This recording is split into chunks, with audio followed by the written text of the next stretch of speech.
The morning sun filtered through the hospital windows as Kate Matthews walked slowly down the sterile hallway. Her footsteps echoed softly against the polished floors, each step feeling heavier than the last. She clutched a small bouquet of daisies in her trembling hands, the same flowers William had given her on their first date 23 years ago. Kate had always been the strong one in their relationship. When William lost his job during the economic downturn, she worked double shifts at the diner to keep their small apartment. When his mother passed away, Kate held him through countless nights of grief. When the doctors first mentioned the word cancer, she was the one who researched treatments, scheduled appointments, and maintained hope when William wanted to give up. But today was different. Today, Kate felt the weight of 3 years of fighting, hoping, and pretending everything would be okay. The chemotherapy had stopped working 6 months ago. The experimental treatment in Boston had failed. The doctors had run out of options, and William had finally accepted what Kate had been desperately trying to deny. She paused outside room 314, taking a deep breath before pushing open the door. William lay in the hospital bed, looking smaller than she remembered. His once broad shoulders seemed to disappear into the white pillows, and his face had taken on a grayish pallor that made Kate's heart ache. Despite everything, he managed a weak smile when he saw her. "You brought daisies," he whispered, his voice barely audible above the steady beeping of the machines surrounding his bed. Kate nodded, unable to trust her voice. She arranged the flowers in the plastic vase on his bedside table, her hands shaking slightly. They had been through so much together. High school sweethearts who had married young, they had weathered every storm life threw at them. Financial struggles, family conflicts, and health scares had only made their bond stronger. William reached out his hand, and Kate took it gently. His skin felt paper-thin and cold, but his grip was still firm. "Sit with me," he said softly. Kate pulled the uncomfortable hospital chair closer to his bed and settled in. They sat in comfortable silence for a while, watching the morning light dance across the walls. Outside the window, life continued as normal. People walked their dogs, children played in the park across the street, and cars moved through the busy intersection. The world kept turning. Oblivious to the quiet drama unfolding in room 314. "Do you remember our first apartment?" William asked suddenly, his eyes distant with memory. Kate smiled despite her sadness. "That tiny place above the bakery, the one where we could hear Mrs. Peterson's alarm clock through the walls every morning at 5, and the radiator that clanged all night like a ghost in chains," William added with a chuckle that turned into a cough. "We were so happy there," Kate said, her voice soft with nostalgia. "We had nothing but each other, but it felt like everything." "We still have each other," William said, squeezing her hand. Kate felt tears threatening to spill over. "William, I know," he said gently. "I know this is hard. It's hard for me, too." Dr. Martinez entered the room quietly, his expression grave but kind. Kate and William had grown to trust him over the past 3 years. He had never sugar-coated the truth, but he had also never taken away their hope until hope was truly gone. "Good morning, Kate. William," Dr. Martinez said, checking the chart at the foot of the bed. "How are we feeling today?" "Like I'm ready to go home," William said with a weak smile. Dr. Martinez nodded slowly. "I think that's a good idea. We've done everything we can here. It's time to focus on comfort and being with the people you love." Kate understood what he meant. William was going home to die. The reality hit her like a physical blow, and she had to grip the arms of her chair to steady herself. She had known this day would come, but knowing and experiencing were two very different things. "How long?" Kate asked, her voice barely a whisper. "Days. Maybe a week or 2. "It's hard to say exactly," Dr. Martinez replied honestly. "We'll arrange for hospice care to make sure William is comfortable." After the doctor left, Kate and William sat in silence again. The weight of their situation settled over them like a heavy blanket. 23 years of marriage, and it was ending in this sterile hospital room with the sound of machines marking time. "I want to see the sunset from our back porch one more time," William said quietly.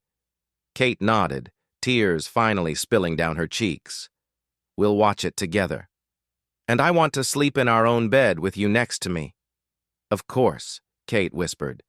"And I want you to know that loving you has been the greatest joy of my life. Every day with you, even the hard ones, has been a gift." Kate couldn't speak. She leaned forward and rested her forehead against his hand, letting her tears fall freely. William reached out with his other hand and gently stroked her hair, the same way he had comforted her through every crisis they had faced together. "Promise me something," William said softly. Kate looked up at him, her eyes red and swollen. "Promise me you'll be happy again. Not right away. I know that's not possible. But someday, promise me you'll find joy again." Kate wanted to protest, to tell him that happiness without him was impossible, but she saw the earnestness in his eyes. Even now, facing his own mortality, William was thinking about her future, her well-being. "I promise," she whispered, though she couldn't imagine how she would ever keep that promise. The rest of the morning was spent making arrangements. Phone calls to their adult children, conversations with social workers about hospice care, and the heartbreaking task of packing up William's few belongings from the hospital room. Kate moved through these tasks mechanically, her mind struggling to process the enormity of what was happening. By afternoon, they were home. Their small house felt both familiar and strange, as if they were seeing it through different eyes.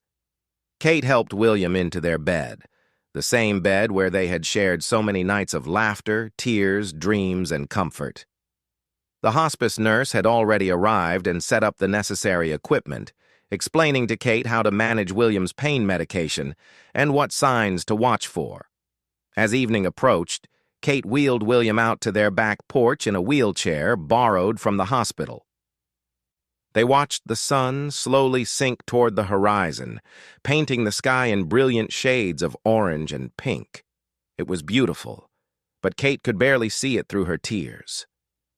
"It's perfect," William said softly, his head resting against the back of the wheelchair. Kate sat beside him, holding his hand as they watched their last sunset together. Neither of them spoke, but the silence was full of 23 years of shared memories, inside jokes, and the deep understanding that comes from truly knowing another person. As darkness fell, Kate helped William back to bed. She lay down beside him, careful not to jostle the tubes and wires that kept him comfortable. For the first time in months, William seemed peaceful, his breathing steady and calm. "Thank you," he whispered in the darkness. "For what?" Kate asked. "For everything. For being my wife, my best friend, my anchor. For fighting so hard for so long. For bringing me home." Kate closed her eyes and listened to the sound of William's breathing, trying to memorize the rhythm, the way he sighed softly when he was comfortable. She didn't know how many more nights like this they would have, but she was determined to treasure every moment. The next few days passed in a blur of small moments that felt both ordinary and precious. Kate barely left William's side, learning to navigate the strange new rhythm of their days. She measured time not in hours, but in medication schedules, visits from the hospice nurse, and the gradually increasing periods when William slept. Their daughter Sarah arrived from Denver on the third day, her face puffy from crying during the entire flight. Kate watched as Sarah tried to maintain her composure while talking to her father, but broke down the moment she stepped into the kitchen. "I can't do this, Mom," Sarah sobbed into Kate's shoulder. "I can't say goodbye to him." Kate held her daughter tightly, remembering how small Sarah had been when she used to run to William with scraped knees and broken toys. He had always been the one to fix everything, to make the world safe and right again. Now there was nothing anyone could fix. "Neither can I," Kate admitted quietly. "But we have to be strong for him. He needs to know we'll be okay." Michael, their son, drove up from Atlanta with his wife and 2 young children. The house suddenly filled with the chaos of family life that had been absent for so long. William's face lit up when his granddaughter Emma, only 4 years old, climbed carefully onto his bed to show him a drawing she had made. "It's our family," Emma announced proudly, pointing to the stick figures she had drawn in bright crayon colors. "That's you, Grandpa, and that's Grandma Kate, and that's Mommy and Daddy and baby Luke and me." "It's beautiful, sweetheart," William said, his voice filled with genuine joy. Kate watched him examine the drawing with the same serious attention he had given Emma's older brother's soccer games and Sarah's school plays. Even now, even in pain, he found ways to make his grandchildren feel special. The hospice nurse, a gentle woman named Patricia, taught Kate how to read the subtle signs of William's condition. His breathing patterns, the color of his skin, the way he responded to touch and sound. It was like learning a new language, one that Kate desperately didn't want to become fluent in. "He's holding on for something," Patricia observed quietly while checking William's medication levels. "Sometimes patients wait for permission to go, or for a specific person to arrive, or to reach a meaningful date." Kate knew what William was waiting for. Their 24th wedding anniversary was still 5 days away. They had never missed celebrating it, even during the worst times. Last year, when William was deep in chemotherapy, he had surprised Kate with a small cake from the bakery below their first apartment, somehow managing to drive there during one of his better days. That evening, as Kate sat reading beside William's bed, he opened his eyes and looked at her with more clarity than she had seen in days. "Kate," he said softly.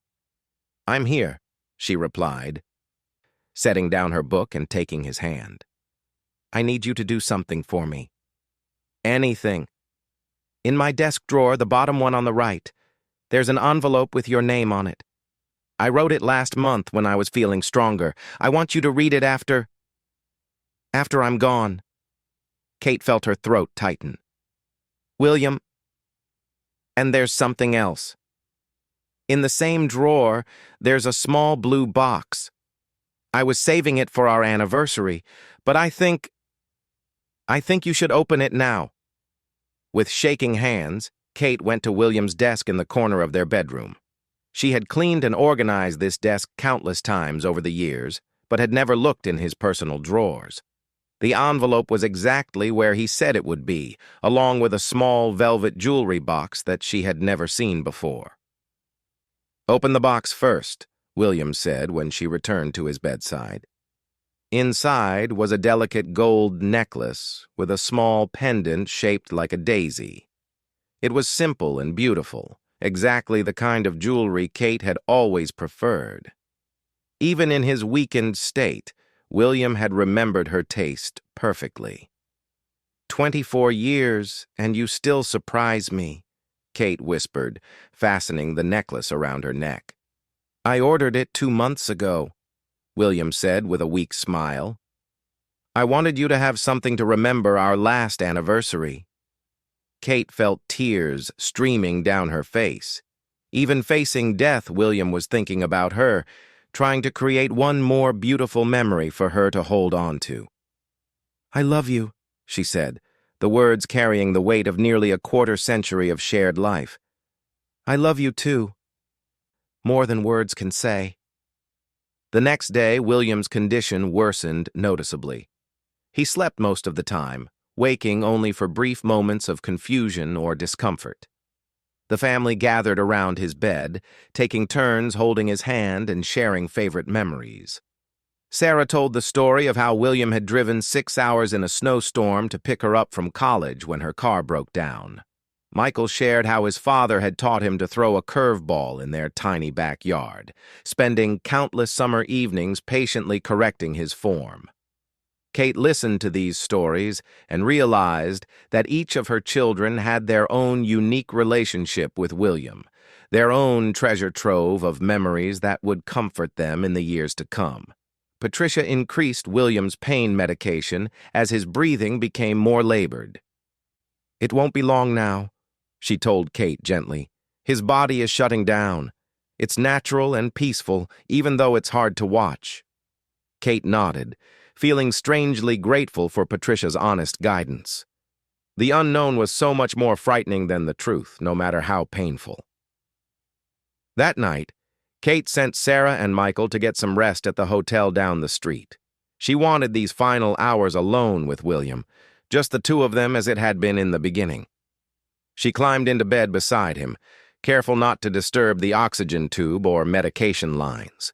William's breathing was shallow but steady, and occasionally he would murmur something incomprehensible in his sleep. Kate wondered if he was dreaming about their early days together, or maybe about places he wanted to visit that they would never see.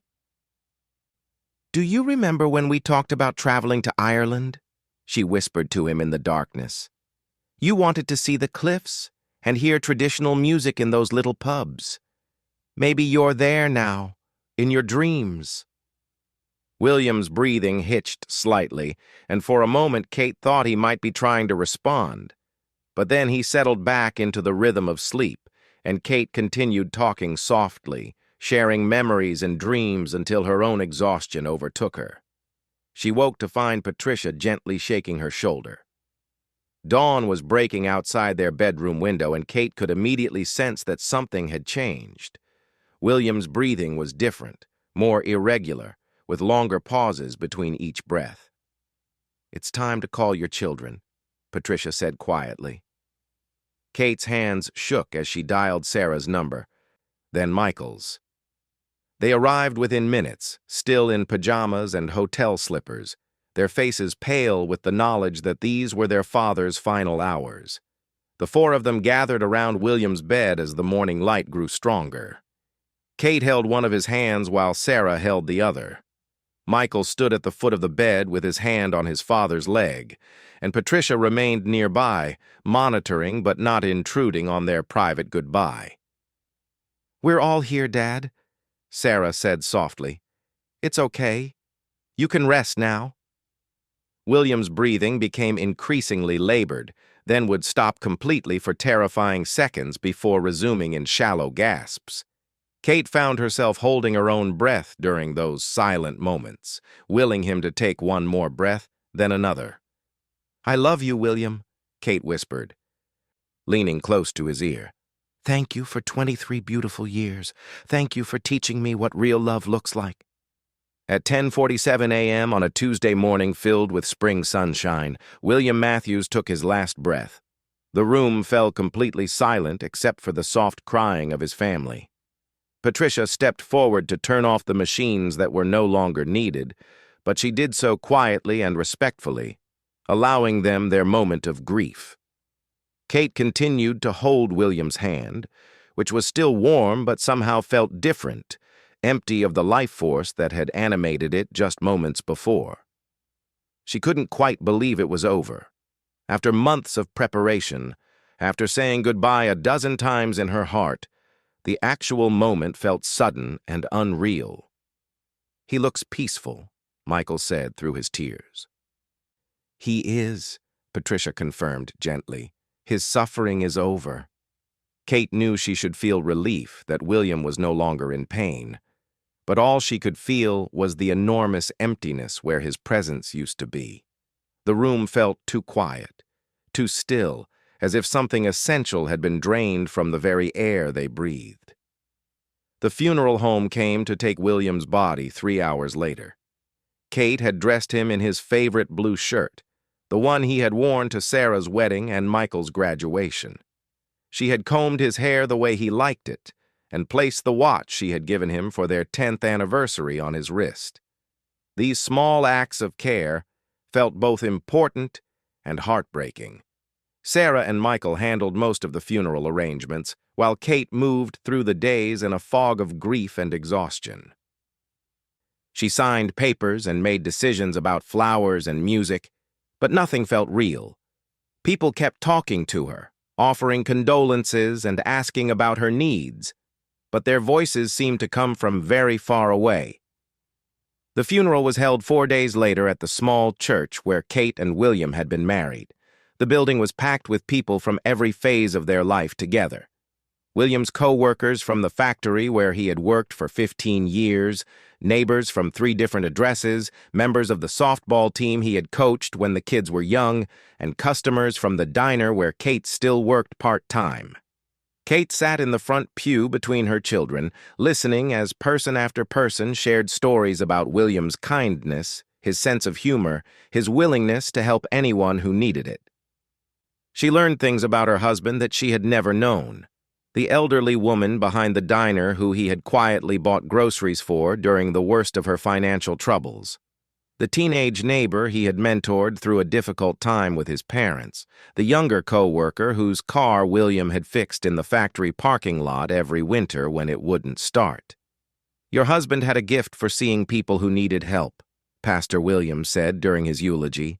"He never made a big show of it, never expected recognition or thanks. He just saw a need and filled it, whether it was fixing a leaky faucet for a single mother or staying late to help a co-worker finish a difficult project." Kate found comfort in hearing these stories, even through her grief. They painted a picture of the William she had known and loved, but they also revealed the full scope of his impact on the world beyond their home. After the service, people gathered at Kate and William's house for a meal that the church ladies had organized. Kate moved through the crowd like a ghost, accepting hugs and kind words, but feeling disconnected from everything happening around her. She kept expecting William to appear from the kitchen, making jokes and ensuring everyone had enough to eat. "Mrs. Matthews?" A young man Kate didn't recognize approached her hesitantly. "My name is David Chen. I worked with your husband at the factory." "Of course," Kate said politely, though she didn't remember William mentioning him. "I just wanted you to know that Mr. Matthews saved my job 2 years ago. I was struggling with some personal problems and making mistakes at work. Instead of reporting me to management, he spent his own time training me and helping me get back on track. I probably would have been fired without his help." David's eyes filled with tears. "He never asked for anything in return. When I tried to thank him, he just said that someone had helped him when he needed it, and he was passing it along. I named my son William because of your husband." Kate felt a rush of pride mixed with her grief. This was the William she had fallen in love with 24 years ago, the man who saw the best in people and helped them find it in themselves. After everyone left, Kate sat alone in her living room, surrounded by sympathy cards and casserole dishes from well-meaning neighbors. Sarah and Michael had offered to stay longer, but Kate had encouraged them to return to their own lives. She needed to learn how to be alone, how to exist in this house without William's presence filling the empty spaces. That night, she finally opened the letter William had written for her. Her hands trembled as she unfolded the familiar handwriting she had seen on grocery lists and anniversary cards for over 2 decades. "My dearest Kate," it began, "if you're reading this, then I am gone, and you are beginning the hardest journey of your life. I wish I could be there to help you through it. But since I can't, I'm leaving you these words to hold on to when the loneliness feels unbearable." Kate had to stop reading several times as tears blurred the words, but she pushed through, needing to hear William's voice one more time. "You have been the greatest blessing of my life. From the day I saw you in Mrs. Henderson's chemistry class, I knew you were special. You had this way of listening to people that made them feel important, and you still do. You made me want to be a better man, and I spent every day of our marriage trying to deserve your love. I know you're going to blame yourself for not being able to save me. Please don't. You fought harder for my life than I did. You were my strength when I had none, my hope when mine was gone. Because of you, I was never afraid, even at the end. Now I need you to fight for something else. I need you to fight for your own happiness. It won't come easily or quickly, and there will be days when you don't want to try. But you have so much life left to live, so much love left to give. The world needs your kindness, your laugh, your way of making everyone feel welcome at your table. Please don't spend the rest of your life mourning me. Mourn for a while as long as you need to, but then find joy again. Fall in love again if someone worthy of you comes along. Travel to those places we talked about seeing. Learn to paint like you always wanted to. Say yes to invitations and adventures. Remember me when you see daisies, when you hear our wedding song, when you smell coffee brewing in the morning. But don't let remembering me stop you from making new memories. I will always be with you, but I don't want to be the reason you stop living. The letter continued for 2 more pages, filled with specific memories and inside jokes that made Kate both laugh and cry. William reminded her about the emergency fund he had hidden in the coffee can above the refrigerator, encouraged her to finally take the art classes she had always postponed, and made her promise to keep in touch with his sister Margaret, who would need Kate's friendship in the coming months. He ended the letter the same way he had ended every anniversary card. All my love, always and forever, William. P.S. You still owe me a dance. Kate held the letter against her chest and cried harder than she had since the day William died. But mixed with the grief was something else, something that might eventually become gratitude for having been loved so completely and unselfishly. The next morning, Kate called the hospice to thank Patricia for her care during William's final days. To her surprise, Patricia invited Kate to attend a grief support group that met every Tuesday evening at the community center. "I'm not ready," Kate said automatically. "No one ever is," Patricia replied gently. "But sometimes being around other people who understand can help. You don't have to talk if you don't want to. Just listening might be helpful." 3 weeks later, Kate found herself sitting in a circle of folding chairs in a sterile meeting room, surrounded by 8 other people whose lives had been shattered by loss. There was Margaret, a woman in her 70s, whose husband of 52 years had died of a stroke. James, a young father whose wife had been killed by a drunk driver. Sandra, whose teenage son had died in a swimming accident. At first, Kate just listened, as others shared their stories, their anger, their guilt, their moments of unexpected laughter when they remembered something funny about their loved ones. Gradually, she began to speak. First, just a few words, then longer stories about William and their life together. "I keep forgetting he's gone," Kate admitted during her 4th meeting. "I'll see something funny on television and turn to tell him about it, or I'll buy his favorite ice cream at the grocery store without thinking." "That's normal," said Dr. Rebecca Torres, the counselor who facilitated the group. "Your brain is still adjusting to this new reality. Those moments of forgetting aren't setbacks. They're just part of the process." Kate began to look forward to these Tuesday meetings, to the hour and a half when she could talk about William without feeling like she was burdening anyone. These people understood the physical ache of grief, the way it could make her feel exhausted even when she had done nothing all day. 6 months after William's death, Kate made a decision that surprised everyone, including herself. She enrolled in a beginning painting class at the community college. It was something she had talked about doing for years, but had always found excuses to postpone. "William would be proud of you," Sarah said when Kate told her about the class. "He always said you had an artist's eye." The first day of class, Kate's hands shook so badly she could barely hold the paintbrush. The instructor, a patient woman named Claire, encouraged Kate to start with simple exercises, mixing colors and practicing brush strokes.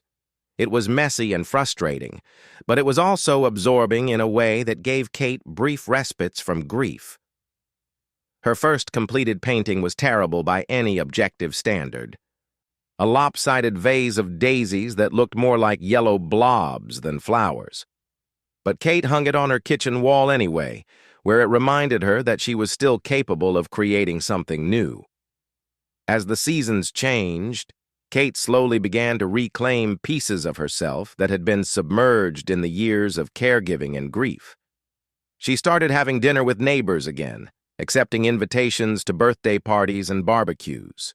She began volunteering at the hospital where William had died, reading to children in the pediatric ward and helping families navigate the confusing maze of medical terminology and insurance forms. One Tuesday evening, almost a year after William's death, Kate was walking down the hospital hallway after her volunteer shift when she heard a familiar voice calling her name. She turned to see Dr. Martinez hurrying to catch up with her. "Kate, how wonderful to see you," he said warmly. "I heard you've been volunteering here. William would be so proud." They talked for a few minutes about Kate's volunteer work and her painting classes. Dr. Martinez mentioned that his own father had recently been diagnosed with the same type of cancer that had taken William, and he was struggling to support his mother through the treatment process. "Would you be willing to talk to her?" he asked. "I know it's a lot to ask, but hearing from someone who has been through this might help her feel less alone." Kate agreed without hesitation. The next week, she met Elena Martinez in the hospital cafeteria, a frightened woman in her 60s whose husband was just beginning his battle with cancer. Kate shared practical advice about dealing with insurance companies and side effects of treatment, but more importantly, she listened as Elena poured out her fears and frustrations. "How do you do it?" Elena asked as their conversation wound down. "How do you keep going when everything feels hopeless?" Kate was quiet for a moment, thinking about William's letter and the long journey she had traveled since his death. "You take it one day at a time," she finally said. "Some days are harder than others, but you discover that you're stronger than you think you are, and when you can't be strong, you let other people help you carry the weight." Kate thought about her own words as she drove home that evening. Somewhere during the past year, without her realizing it, she had stopped merely surviving and started living again. She still missed William every day, still cried sometimes when a memory caught her off guard, still slept on her side of the bed out of habit. But she had also laughed until her stomach hurt while watching a movie with Sarah's children, felt proud when one of her paintings was selected for display at the community center, and experienced the satisfaction of helping other families navigate their own medical crises. That night, Kate sat on her back porch and watched the sunset, something she had started doing again a few months earlier. The sky was painted in brilliant shades of orange and pink, just like the evening she and William had shared his last sunset together. But tonight, instead of being overwhelmed by sadness, Kate felt a quiet sense of gratitude for the beauty of the moment and for the 23 years of love that had prepared her to appreciate it. She touched the daisy pendant at her throat, a habit she had developed over the past year, and spoke softly to the evening air. "I'm okay, William. It took a while, but I'm okay. I kept my promise." And for the first time since that terrible morning when William took his last breath, Kate truly meant it. She was okay, and someday she might even be happy again. Not the same kind of happiness she had shared with William, but something new and different, built on the foundation of love he had given her and the strength she had discovered in herself. The stars began to appear in the darkening sky, and Kate stayed on her porch a little longer, no longer afraid of the quiet or the solitude. She had learned to keep herself company, and tomorrow would bring new opportunities to help others, to create something beautiful, to honor William's memory by living the full and generous life he had wanted for her. The journey wasn't over, might never truly be over, but Kate had learned to find her way through the darkness back to the light.